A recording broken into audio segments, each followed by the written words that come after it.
Do you ever have that feeling where you just want to eat dessert before you eat dinner? I mean, we're all adults here. You can do whatever the hell you want. But there's a famous line in a Pink Floyd song where he says, "You can't have any pudding if you don't eat your meat." It is the perfect analogy to what is happening in the NHL right now in the playoffs, the Stanley Cup playoffs. And I want to dig more into that, if exactly what I'm talking about. The PGA Championship at Valhalla is taking place this weekend, but the tournament itself may not be the talk of the weekend, as there is some news surrounding Rory McIlroy that is happening right now and Scotty Scheffler that tends to take over what is actually happening this weekend. And of course, the NFL just released their schedules for all the NFL teams. And me and Ed, we sure have plenty to talk about, and I'm sure you guys too. I'm your host, Matthew Raridan, and this is Total Sports Talk Beyond the Lights.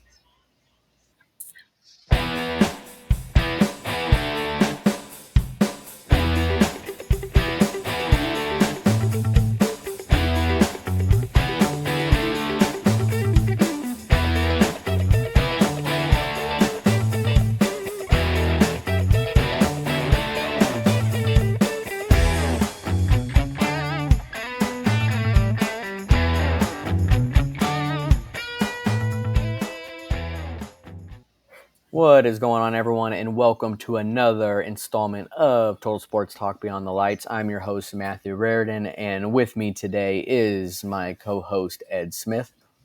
Welcome, y'all.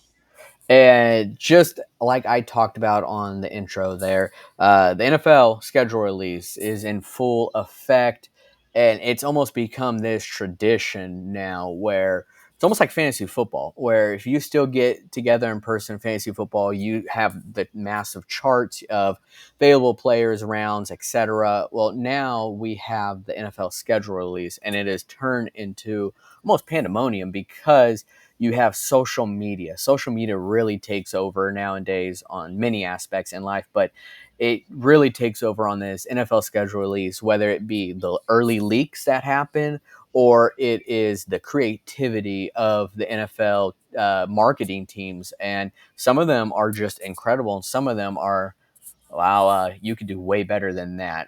But I want to say the Los Angeles Chargers, to me, again, they win this year. The Titans last year did amazing, and they tried replicating it, and it did not do as well as it was last year. But it is still fun. It cracks me up just how many people really struggle at guessing NFL teams. Michael Knowles being the number one on that list, but yeah, the NFL schedule release, and when you look at it, you're going to see many games that you just have your eyes on, whether it be your team or if you are just an NFL fan like me and Ed are. You're seeing many different games, many different teams there, and that's what I want to start out with here first. I want to start out on marquee games that we saw right off the bat. Once it was officially released, you knew it was set in stone. This wasn't just some fake news leaker that wanted, all the attention. This is actually set in stone. And Ed, I want to start with you. What is marquee games that really caught your attention? So I look a little deeper into the season rather than just on the Monday night, just on the Sunday night, and looking for these games that really catch your eye. Being in Texas myself, one game that really stood out is actually going to be the Battle for Texas. Houston is going to be playing at Dallas in Week 11 on. It appears. Which one is this? This is Sunday night, I think, or Monday night. It's on Monday night, and it is going to be so much fun because for those that haven't been aware of it, Houston and Dallas sports teams, they're it's almost a rivalry within itself, very much like Cleveland and Cincinnati, very much like Pittsburgh and Philadelphia. But most people don't think of this particular rivalry uh, with Dallas and Houston. And it has been bitter for a long time. Now, it's gotten watered down over the years because there isn't as many. shall we say, native Texans in the mix. But this is a game that can really take the state of Texas by storm and really pull more people over to the Houston Texans side and show the state that they are for real. Yes, they won the yes, the Texans won the division last year, and the Cowboys got bounced in the first round in their first game, but it's still a Cowboy state, and it will always be a Cowboy state. But just that little bit, you get the Texans to go in and beat the Cowboys. That's some bragging rights that really stand out here in this football crazy state of Texas. Yeah, exactly. A football crazy state it is indeed.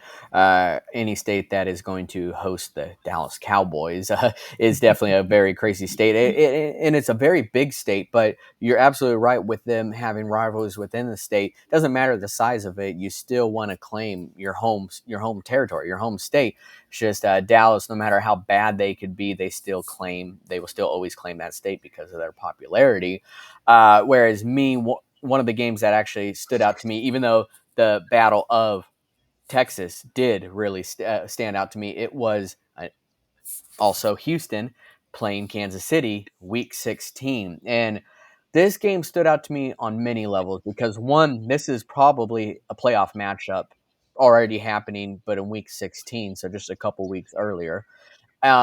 And both these teams upgraded at the wide receiver position this offseason, where Houston, as we know, with the Stephon Diggs trade, and then Kansas City got two of the fastest people on planet Earth in Hollywood Brown and Xavier Worthy. So it's like Mahomes just knows how to continue to get weapons here. We saw what he was able to do with the Cheetah Tyreek Hill before he went to Miami. Now he's got two more fast receivers. It's just it doesn't matter though because Patrick Mahomes is still going to be Patrick Mahomes. But this is one of those. I'm not going to say the passing of the torch because Mahomes is still easily in his prime.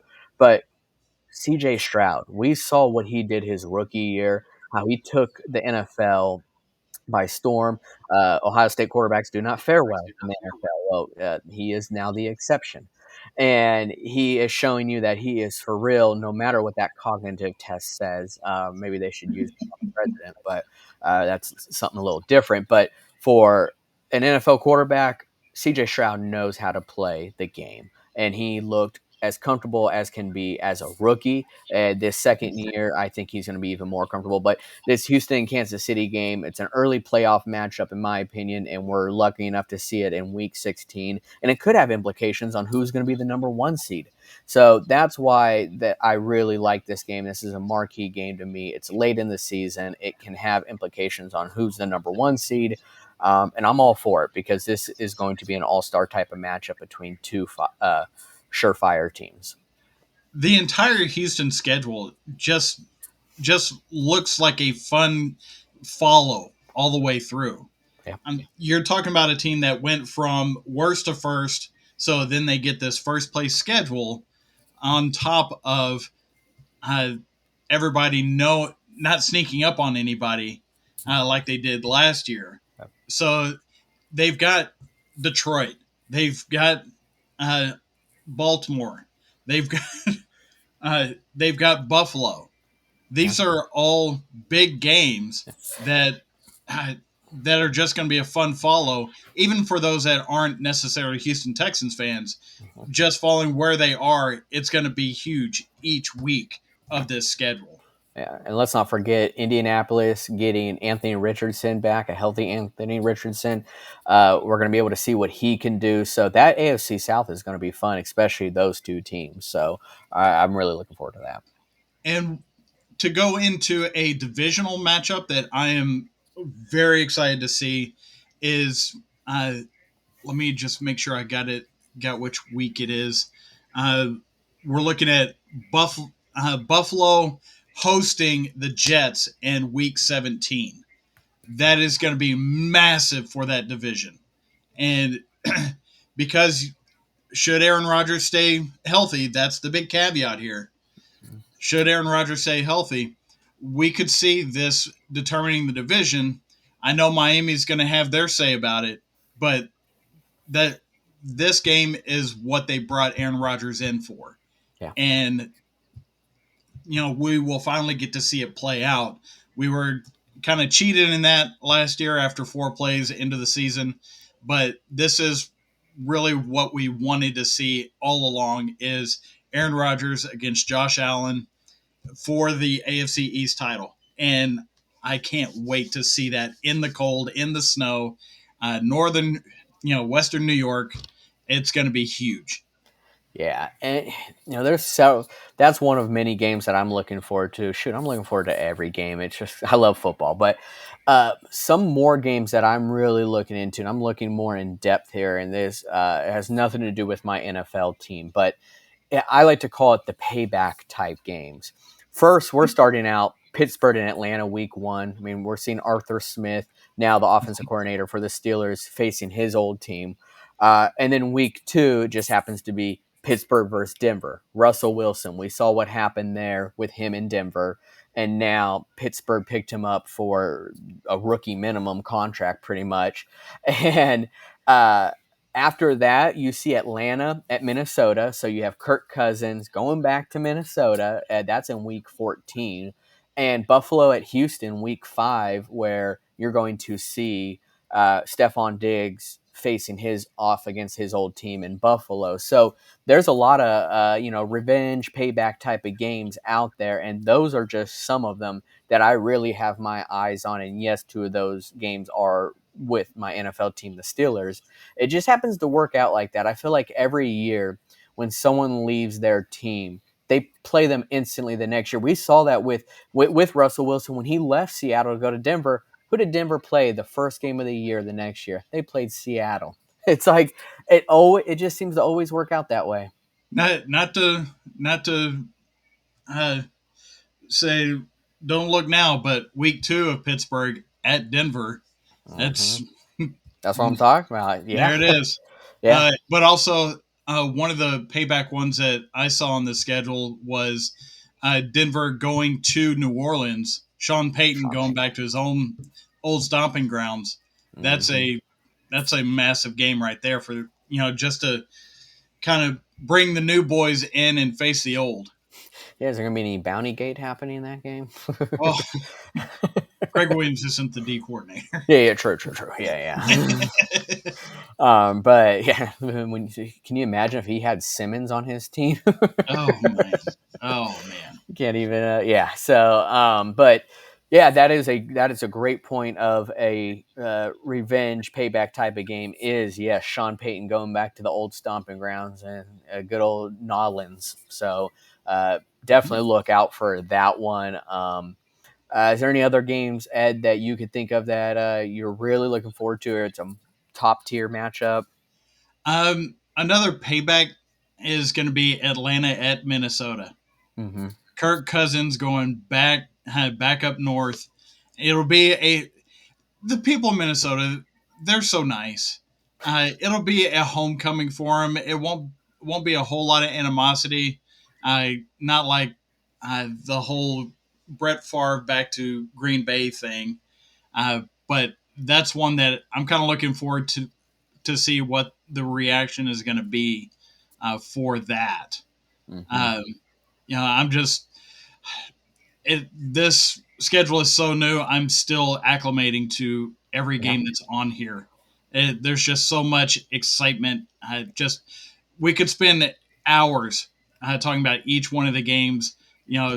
Was it 256 Yeah. games on the schedule? I would be more than happy to talk about each one of them, but I know that's not Yeah. necessarily in the cards for everybody. Well, one game that I'm actually surprised you did not mention, but I know you, like you said, you're acclimating to it as well. But it's Thanksgiving, and that is Green Bay and Miami, a very underrated type of game, in my opinion. You have both quarterbacks in their last year of their contract, so much to prove, and you have Miami. We talked about this the other day. Miami coming up to Green Bay in pretty much winter time. Mm-hmm. That's going to be an adjustment, just like we talked about with them going to Buffalo. during that same time.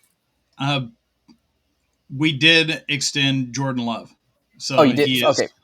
he is settled. Okay. Yeah. But Yeah. you've got Lightning running on ice, and with Miami going up to Lambeau, and that's going to be. Uh, we've seen what Tua does in cold weather, and it's not good. Yeah. So can he break out of that?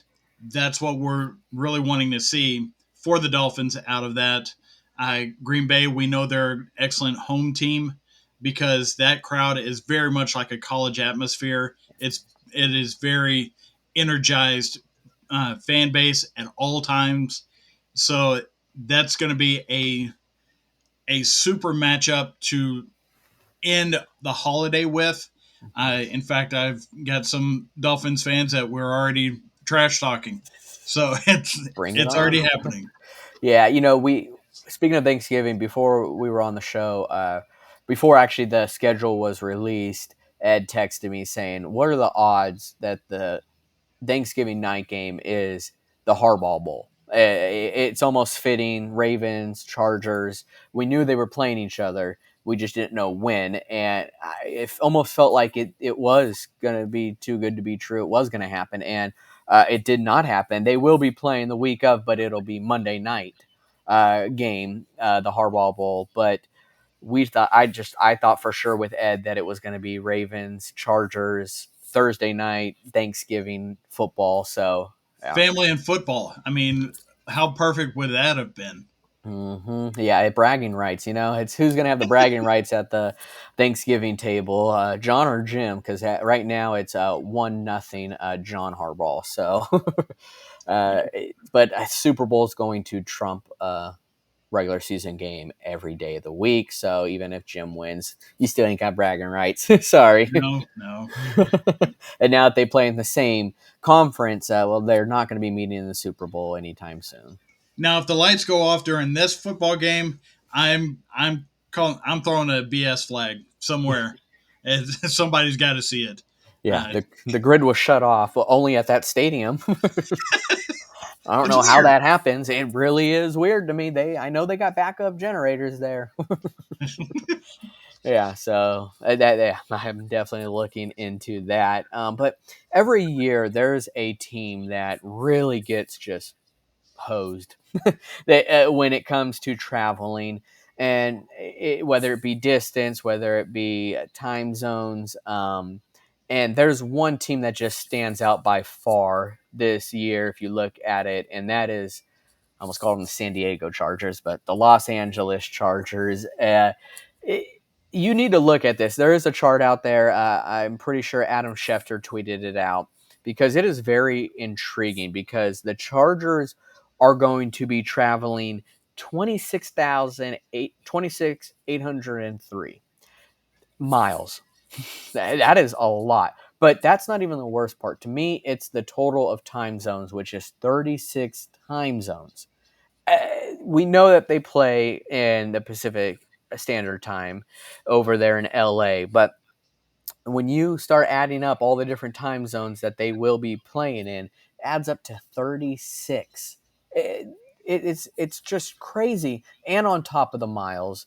And for just an example, the Earth's circumference is 24,901 miles. If you follow the equator all around, and the Earth is around, by the way.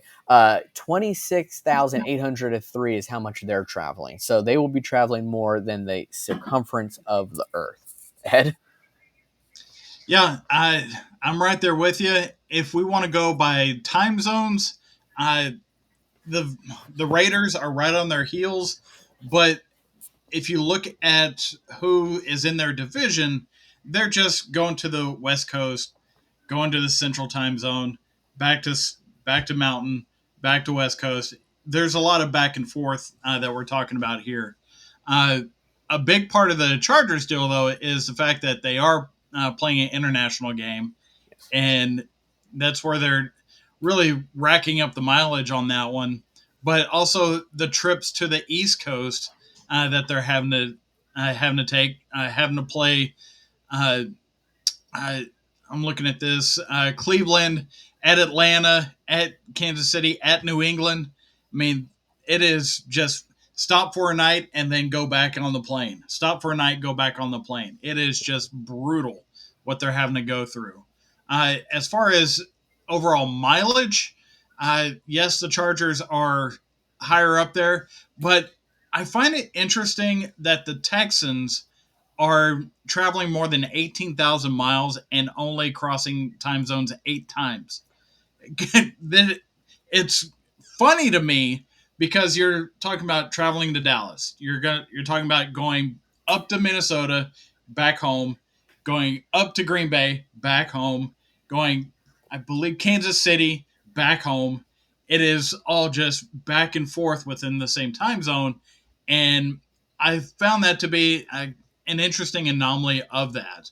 So, as far as overall mileage, I don't think they get hosed over as much, but it's an anomaly within the travel of that team that I thought was interesting as I was going through this list. Yeah, yeah, very, very interesting. That's a great point with Houston being in the Central Time. They're racking up a lot of miles, but they are just not crossing over the time zones as much. So, um, you know, we knew who our teams were going to be playing. We just didn't know when.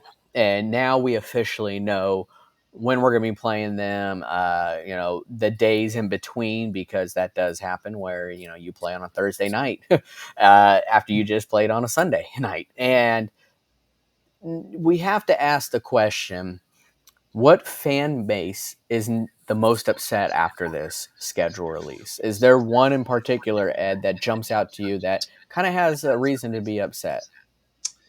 Uh, Part of me is saying San Francisco, Yep.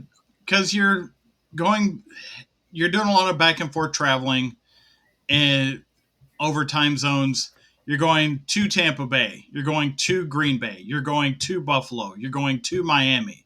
From the Bay Area, that is brutal as far as trying to get proper rest and preparation between each of these games. I'm not looking at the actual kickoff times that they have slotted for them at the right now, uh, but if they try and put San Francisco on these 1 o'clock kickoffs, 1 o'clock Eastern kickoff times, it is such a disadvantage that I I think that really plays against them. And if they do it multiple times, it gets even worse. Yes, there is part of the idea that playing early is easier because the crowd isn't into it as much because they haven't been out tailgating as long. But the 3 hour time change and an early kickoff, that is that is a terrible way to do business. Yeah, it kind of reminds me of like with college football, the Pac-12, them a lot of them joining like the Big Ten. It's like Mhm. that's going to happen. It is, and it's you're going to be thrown off with your time zones, but that's kind of what you signed up for. I mean, not with NFL because you didn't really sign up with who you're going to really be playing, but whereas the Pac-12, you did when you joined that conference, you knew who you were going to be playing. So uh, that is an interesting point with San Francisco with the time zone changes, the traveling. Yeah, they have a reason to be upset when it comes to that. For me, I'm gonna have to say the Steelers, and this is not from a fan standpoint. Honestly, this is from just looking at their last 9 games after their bye. So they have a bye in week 9. Their last 9 games, they start out at Washington with they have a new quarterback with Jaden Daniels. That's not even that's the if anything the easiest game. Uh, then at home against Baltimore, at Cleveland, at Cincinnati, then Cleveland again at home, at Philadelphia, at Baltimore, at home in Kansas City, and a home game against Cincinnati to finish the season. And 3 games in a span of 10 days, though. And that's the Eagles, the Ravens, and the Chiefs, who they play on Christmas. 3 games in a span of 10 days against the defending Super Bowl champs on Christmas, the AFC runner ups in the Ravens, and oh, yeah, the Eagles who went to the Super Bowl 2 years ago. That is going to be a very tough gauntlet to really get through, and it being at the end of the year. And that's why I feel like the Steeler fans should be upset. Of course, yeah, you want to say, I'm ready for the challenge, but we came in third last year. Luckily, we had a division that had the first time since Ed probably knows when, where all teams were over 500, a winning record. But we finished third, but we did make the playoffs on the wild card. But it's not going to be easy this year for us. It really is not. And the fact that we have to play those teams the last 9 games of the season is going to be tough. And the Chiefs on Christmas on Netflix, might I add, that is a new deal that just took place. It will not be Netflix and chill for me because, uh, well, it's the Chiefs we're talking about, so it's not going to be an easy game at It's the all. Netflix and not so chill. Not so chill. My blood pressure is probably gonna be a little high that night. But if you look at the current win total odds that has already been made in Vegas for these teams, the last 9 games, uh, you have an average of 10 wins apiece for those teams. If you subtract Washington, because well, Washington did not end so well last year, and they are expected to do well this year. You subtract them and you just do the final 8 games, that goes up to 10.5 wins per team on average. So that's not going to be easy for the Steelers whatsoever playing those teams. So I feel like if anything, Steelers definitely have a reason to be upset playing those juggernauts. Yeah, it's gonna be like the moon. It's gonna be like Space Jam all of a sudden. Yeah, and the looking at my team, the Packers, we have a similar fate waiting us around the Thanksgiving time period. Uh, However, we do catch a break in getting a bye before week 10.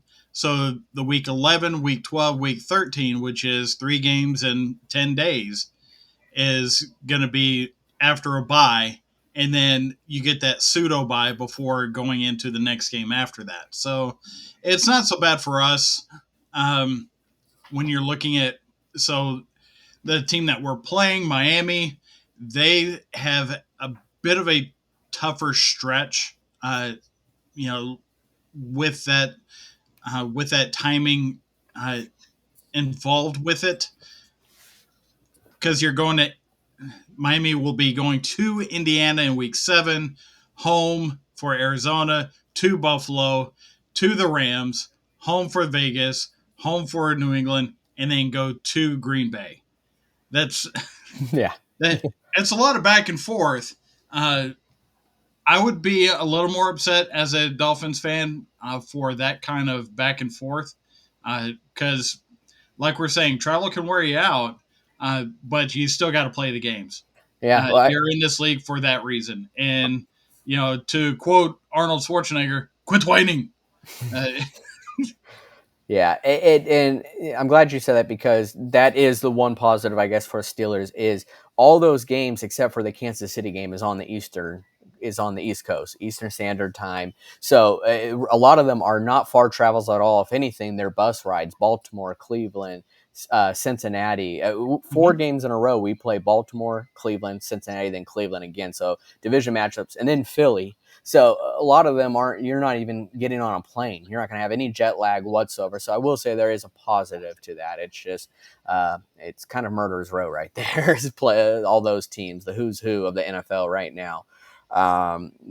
Reigning defending Super Bowl champs, reigning defending MVPs. So yeah, yeah, and the team that has both the blessing and the curse is, in my mind, is Baltimore, mm-hmm. with their bye coming in week 14. Yeah, Uh, After going through a stretch of Cleveland, Denver, Cincinnati, Pittsburgh, the Chargers, and Philadelphia before you hit the bye. yeah. And you've only got 3 games before you're getting ready for the playoffs. Yep. That is a tough stretch.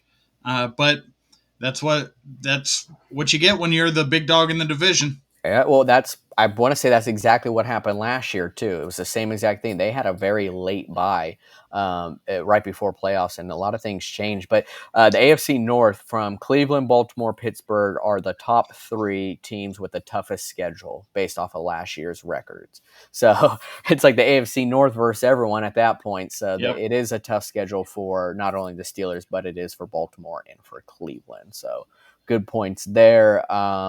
Is there anything else you want to add, Ed, on the schedule release before we move on over? I do want to say kudos to the NFL for taking week 18 and not actually putting them in time slots yet. Yet. So that way they're not pigeonholing themselves into trying to play this flex thing. You know, they will have that ready before December, I think. I Mm-hmm. think after Thanksgiving they will have that ready before December 1 to know what those games are Yeah. and what time slots and who's going to get them. And I want to say kudos to that simply because it's, as a fan, if I had tickets for a noon game and they flex it into Sunday night, I would be furious. Yeah. And vice versa. So the fact that they're just saying, hey, if you're going to get a ticket for this, just be aware it could be at any point. Just just hang on with us. We want to make this the best product possible for going into the end of the season.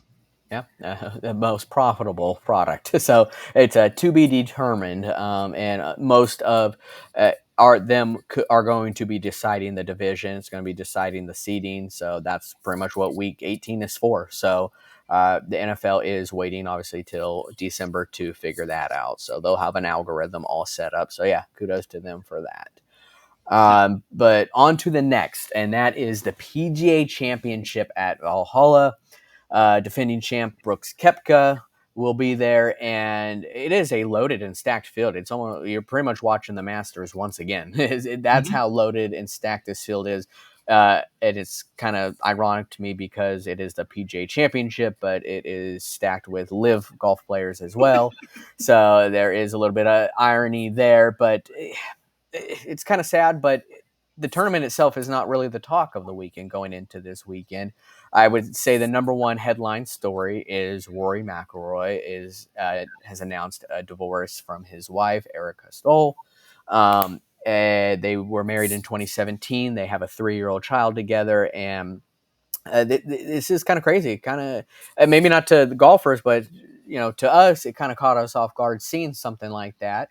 Especially after Rory just won this last weekend. So did he win? Did he really win? Did he win and lose? But Ed, this is going to be a pretty big distraction. Does it help or hurt his game?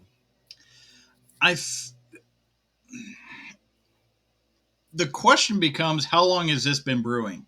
Mm-hmm. Because if this is something that he has been going through, this turmoil of, is this happening, is this not happening, talking to divorce lawyers, keeping all of this under wraps, because Rory is possibly the most famous face of golf right now. To keep his private life private is something that we don't know how long this is going on. So maybe that's why we hadn't seen the best of Rory before this past weekend. So, them getting that worked out, that this was going to happen, maybe just sets him free a little bit to, to not be worried about all this other stuff going on in his life and just focus on why he's at the tournament there. And that is to go out and play good golf. It's, he has, over his last 50 starts, he hasn't been great as far as fairways and regulation, but his driving is still there. His approach is still there. His putting is still there. It's just he's getting himself in trouble off the tee. And Valhalla is one where you've got to be controlled on where you're uh, coming off the tee for before you get yourself in trouble. Yeah, and Rory, that's one thing that he has not really shied away from is he still continues to dominate on the tee. His averages from the tee are still leading the pack at pretty much every tournament. But yes, this is something that might have been happening for a while. There has not really been a whole lot that has came out as far as details go, and that's kind of keep their life private. But the one thing I did see is that it was not repairable, their marriage. So was what Rory had mentioned. So it sounds like this, could have been happening for a while now. They may have already been separated for a bit.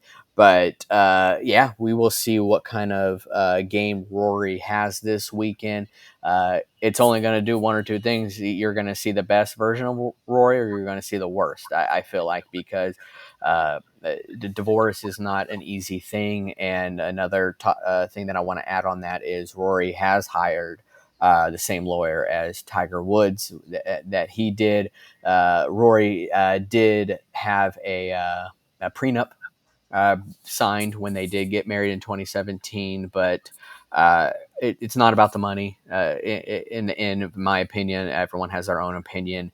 But I did want to add that out there. If you did not know the details, there was a prenup that was signed in 2017. He did hire the same lawyer as Tiger Woods, but Tiger Woods gave up $750 million and still ended up being just fine financially. So I'm sure Rory can also do the same. Maybe not the 750, but No, he can still give up a beach a house. more than fair amount Yeah. uh, and still be just fine to do what he's there to do what his job is, and his job is to play good golf.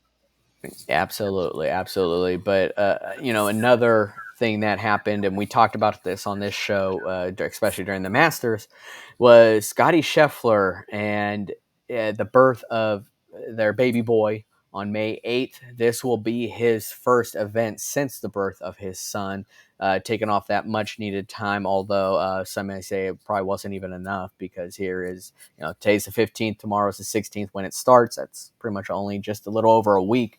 But he's got to pay for his college somehow. Might as well get started now, right? I don't know if he's made enough yet. Yeah, I really, yeah, it depends on where he's going to college, right? Yeah, And with Scotty Scheffler going into this year without any distractions, he is the odds-on favorite to. You know, it's kind of like the Kentucky Derby. You got to win the first one to win the Triple Crown. You've got to win the first one to win the Grand Slam, and he's won the first one. So does he keep that momentum going through this one, even though he's probably thinking about his son back home while he's out there on the course? absolutely. I mean, if you were to ask me who do I think would play better this weekend, Scotty or Rory, based on their circumstance, I'm going to say Scotty. I just think that Scotty Mm-hmm. has it in him, and it's not like anything bad happened. I mean, the birth of his first son is the greatest feeling he's going to ever have, similar to what I will feel once the birth of my son happens here soon or later. It just depends on what happens. But I think that he'll be more motivated, in my opinion. So I would say that he's going to look just like he did before, and maybe even better. So we may not have even seen the best version of Scotty Scheffler yet. It will be to be determined. Fathers have a way of getting even more focused after a kid comes. So that's Yeah. and that is frightening for everybody else in the field. Yeah, that field should be trembling. There's another person on the field that is kind of trembling to really get this career Grand Slam, and that's Jordan Spieth. You feel like you always hear his name, but it seems like lately you're not hearing his name in the best of ways, and he is trying to be the sixth player ever to clinch that career Grand Slam. And can this be the year? It's almost like that every year when Rory plays the Masters. Exactly. I at this at this point, from what I've seen of Jordan Spieth's game so far this year, he is he's talking to himself too much, and you hear it right off the tee. Oh, Jordan, why did you do that for? you know, my goodness, or expletive this and expletive that, and left or right, or watch out, or all this other stuff. And I don't know if it's just not, if it's the concentration. It's got to be the mental part at this point, don't you think? Because he's been through all the mechanics. He knows what he's doing. He knows how to shape everything that he's wanting to do. But it's got to be between the ears at this point. Yeah, he's not loose like he used to be. It seems like he's almost not even enjoying it. And I'm not saying you have to have that look of enjoyment, but when you look at that look that he's having, he's overthinking things. I really feel like, and that's why you're hearing the communication he's having with himself, because he is really setting himself on this standard and he's overthinking it, that the second it goes south, he's voicing his complaints to himself, and I think it's just making things worse, because he just does not look as loose as he could be. So I think that's what we're probably going to see this weekend too, until he changes, because so far this year, that is what we've seen, week in and week out, with that same pretty much performance. Yeah, and I hope he does well. Uh, you know, that's two of my Longhorns that we're talking about here, Yeah. uh, trying to get to that career Grand Slam. So hook them always, but I Spieth is almost more. Can you say that Spieth is more fun to watch than Scheffler? Scheffler's almost very robotic, Uh-huh. whereas Spieth is a lot more fun to keep an eye on. And when he's doing well, the shots that he makes are just off the charts. You Hmm. you you don't think that somebody can make a ball do that in mid-flight, and he can. Yeah. It just gets those one-offs, and it just start. You start playing in quicksand, as the old saying goes, and it just gets away from him at times. Yeah, a Jordan that's playing good is a Jordan that's fun to watch. So I'm not Yes. talking about Michael Jordan. I'm talking about Jordan Spieth. Um, if you went to the movies this year, gosh, I don't think anyone really goes that much anymore. But one of the top movies this year was Dune, and not to be confused with the less famous Dune, Jimmy Dune. And the PGA has now resigned. And you may have heard this name, you may not have heard this name, but in the golf world, he is pretty popular because he was the guy that was kind of setting up that framework to merge the PGA and the Live Tour. Ever since the Live Tour, came around, it has been nothing but at each other's neck, because of betrayal, whatever it may be. And this guy was the guy that was supposed to be setting up this framework because there was a merge happening, and he has now resigned. And he has stated that him being on the board was not really as helpful to get the deal done. But now that he's resigned, it's almost like you're hearing the complete opposite, that now that he's resigned, it's going to be even tougher to really help this merger. Uh, I don't know when we're going to see this merger, Ed. I really don't. Or if at all. Yeah. If they don't start making some significant progress, because there's been minute progress bit by bit over, I would say, the last 6 months. If they don't start seeing much bigger progress in a shorter amount of time, this whole thing's going to fall apart, and we're just going to wind up right where we were with two tours at each other's throats for the same popularity. And the PGA Tour already has all that built in here in the States, whereas Live Tour is trying to pick up where they can, wherever they can. I still haven't been able to find them on the CW, even though they have a TV rights deal with them. I I don't know where any of that is, Yeah. but apparently it's a better TV product and the Live Tour than what the PGA Tour is. But the history of the PGA is, for golfers that follow the sport, I think is part of the triumvirate that you want to stick with. You want to stick with the history of it, and breaking in a whole new these darn kids type of mentality. That's tougher for them. Because also keep in mind, and I think we've mentioned on this show before, Live Tour players don't get any world golf ranking points. So if you're not getting those points, you're not getting the recognition on the world stage. So the Live Tour is being bastardized the by the World Golf Association because they are not being included in what the point system is that really shows, at what level these players are playing at.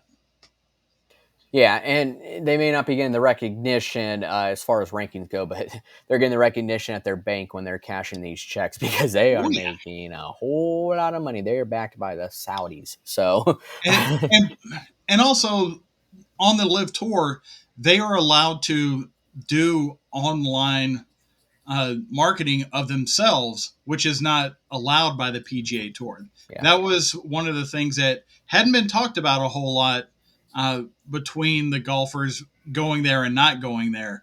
Bryson DeChambeau's got a whole YouTube channel, Mm-hmm. uh, you know, just doing his thing and posting his videos, which the PGA Tour would not allow him to do that under his own brand. Nope, nope. And Ed, there is a reason why you aren't able to see it on the CWs because they're too busy playing Charmed reruns, trying to make Alyssa Milano relevant again. So that's probably the real reason why you're not seeing it. They had to make room for Idaho State and Oregon State in the Oh, fold. yep. I mean, that's top tier right there. So it was what's gonna be better ratings wise? Oh yeah, reruns in It's either Idaho that or State. the Arrowverse. Yeah, Yeah. it's Green Arrow and the Flash. Yeah, yeah, not to be confused with the multiverse and Avengers. So, Exactly. um, um, one last point I want to talk about. I'm not trying to name drop here, but obviously Tiger Woods is someone you want to keep an eye out on. I'm not talking about necessarily his performance; it's more so of his health. When we saw him at the Masters last, although he did finish, he looked very much in pain. Very much in pain, and I'm interested to see if he's able to make it through this one.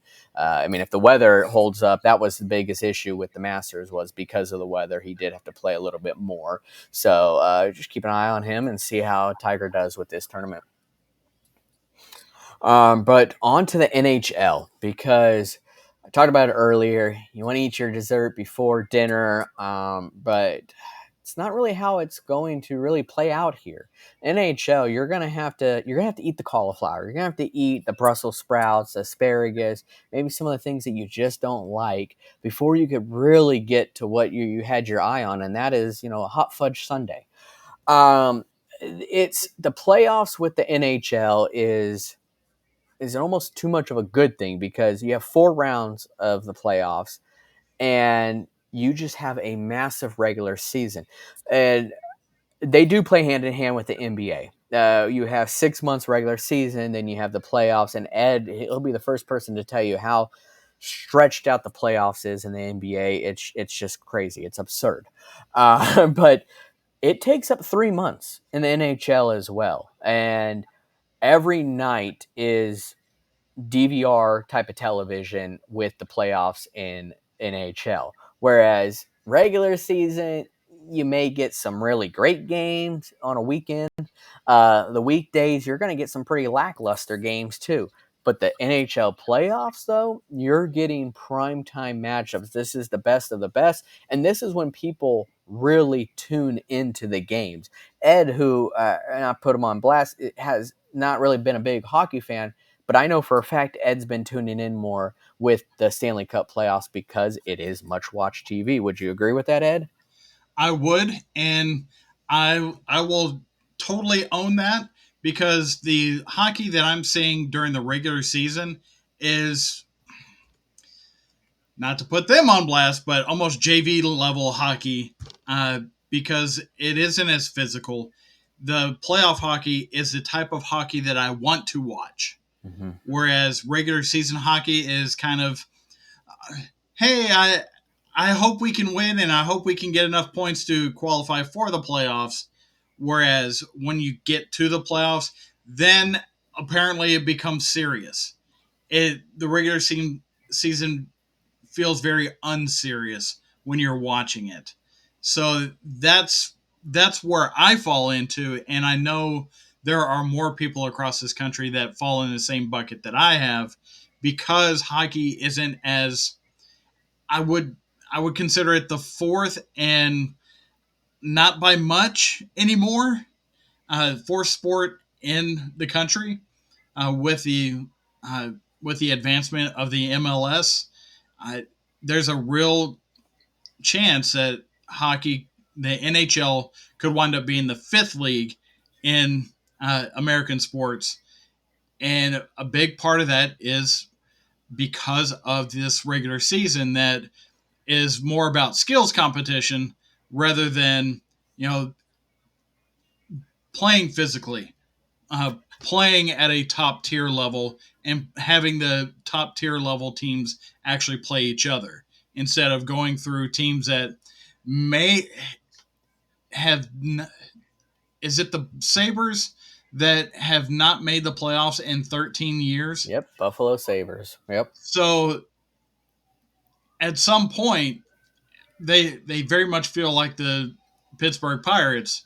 You're just wondering why they're there Yeah. at some level, Yeah. because if they're not there, does anybody hear them go? It's That's the way I feel about the regular season with hockey. So is that a fair assessment, Matthew? Compare the regular season of hockey to a non-conference schedule in college football. Can you imagine watching Alabama play University of Southern Alabama, every week, but then occasionally they have a matchup against LSU in there, here and there, thrown in there? That's essentially what it is with the regular season. Uh, and we all know the playoffs is where it's at. It really is. And that's when you really stand out the most, the best of the best, where they really show up. And you can say that with any sport, but with the NHL, it's more because of how stretched out this regular season is, and not giving you the best matchups in the regular season, and then you get to the postseason, and like we said earlier, the analogy of you had to eat your vegetables, you had to eat the things you don't like before you could get to that chocolate cake, which is the playoffs. And it's not just us that are agreeing with this analogy, it's the whole country, because if you look at the ratings on the regular season, an average regular season, you're looking at 504,000 viewership, where round one of the playoffs alone, 2.2 million average, with the highest being game seven of the Maple Leafs and Bruins. But let's talk about just this last weekend alone. Let's talk about Saturday. Saturday, you had game four with the Rangers and the Canes bringing in 1.5 million viewers. And then game three with the Stars and Avalanche at 1.3. And then the following day, pretty much repeat that, at least with the uh, Panthers and the Bruins at 1.7. Followed by Vancouver and Edmonton at actually a little lower than a million, at being at 700,000. Those are both Canadian teams, so we can disavow that a little bit. Just a little bit, but but that does, if that shows you anything, it America is not really into those teams. Yes, Edmonton's got Connor McDavid, who is the next generational talent, but Mhm. they're more into, as you could see, the Panthers and the Bruins at 1.7 million viewers. They're more interested in those games versus the Vancouver and Edmonton game. But to further our point, the playoffs, you're seeing it being doubled and more than doubled already just in the playoffs alone. So, Absolutely. And when you're talking about a league that's trying to catch eyeballs, this you had mentioned the NBA earlier. The NBA is getting three times the amount of viewership per game, mhm. than what the NHL is at this point. even though, in my opinion, the NHL has been much more watchable than the NBA, but that's just my opinion on it. Uh, and to go even further on that point, you take a look at the NFL schedule that, just a schedule coming out catches that many viewers. At, it catches the 5.6 million viewers that the Nuggets and Timberwolves pulled this past weekend. So then you get to the NFL games, and it's, three times what that Nuggets Timberwolves number was, which was 5.6. So you're looking somewhere between 15 and 20 million viewers for that game. And here we are, we're down to the Nuggets Timberwolves, and then get down to hockey, which is still, these are improving numbers. That's the crazy part to me. It's improving numbers. The stat I saw was it's a 68% improvement over the last 2 years in the NHL viewership for the playoffs. And I'm happy for it because I want to see good hockey, because I, much like watching the Premier League versus watching the MLS, when you watch the Premier League, you see the top flight. You see the best of the best going at it. Then you watch the MLS, it's a different game. And it's tougher to get ratings for those games. With the NHL, they're the best of the best, and I want to be able to see them more often play at a level that is what we expect at that higher level. I mentioned before trying to make the analogy, but I think this one fits a little better. Is the NHL playoffs are very much like the Premier League soccer in England, whereas the regular season is closer to the MLS soccer here in the States. It's a different game altogether. And I would much rather watch the higher end, more technical, more physical, more put into it game than the one that will just get you by until we get to that higher end. Yeah, and that's why I'm glad you brought up the whole NFL and the viewership there, because the NFL, it is not stretched out over 6 months in a regular season. And I mean, if you want to compare, of course, NFL is going to be way more popular than hockey, but it's not stretched out. And that's why it has the fans' attention. And you are seeing big time matchups in the NFL during the regular season, similar to like I talked about earlier with Houston playing Kansas City. But then you're also seeing it in the playoffs too. So that's why their viewerships are tripled, quadrupled. I mean, it really does make a difference there because it is not stretched out as much like the NHL and even the NBA playoffs are. So, but they are continuing to get better viewers over the last several years. And if we with a series like the Rangers and the Hurricanes, if this goes to game 7, it's only going to help their cause even more because Mm-hmm. those are two of the best teams on in the East. And to go to a game 7 is just going to propel the viewership. So I like the direction they're heading. And I'm really interested to see if that does go to a game 7 or even Boston and Florida. That would be another crazy if it goes to a game 7. Yeah, and we're not saying that hockey is terrible to watch during the regular season. If you like hockey, you want to watch it. Mhm. All we're saying is if there could be some improvements to the regular season to get the quality level up to what we anticipate in the playoffs, I we think that is going to be better for the sport overall. Yeah, absolutely. And if you're like us, we love sports, so we want the sports to succeed. And NHL is definitely one of them that we want to see. We're just fans. We have our opinions. We try to give our 2 cents as best as we can. Will they listen? Probably not. But we want to see them succeed just as much as they do too. So what they're doing right now is a step in the right direction, and they're going to continue to do that as they garnish more viewers. So they've garnished another viewer in Ed, and hopefully they've garnished another viewer in you too. So, but that's about all we have today, folks. The NFL schedule release. We will be talking more about this in the next coming days, because it is going to be primetime TV. It really is. We're going to be talking more about the NBA playoffs and NHL playoffs more in depth as well. That is still happening. But let us know in the comments your guys' opinions on who you think has the biggest gripe in NFL based off the schedule that just came out. Who do you think is going to be the top matchup in the regular season? Because there are several that we could choose from, and I'd like to hear your guys' opinions. And feel free to drop in the comments predictions. PGA Championship this weekend at Valhalla. Who do you have winning? If you say Scotty Scheffler, you'll probably be right, but maybe guess someone else. Wyndham Clark, maybe. Go Ducks. Speed. Yeah. Speed. So go ahead and drop that in the comments, guys. And please hit that like, subscribe button, share these videos, and just continue to interact, because we really enjoy that, and we hope to interact more with you and give you the best content that we can. But till next time, guys, we are rounding third, and we are headed for home.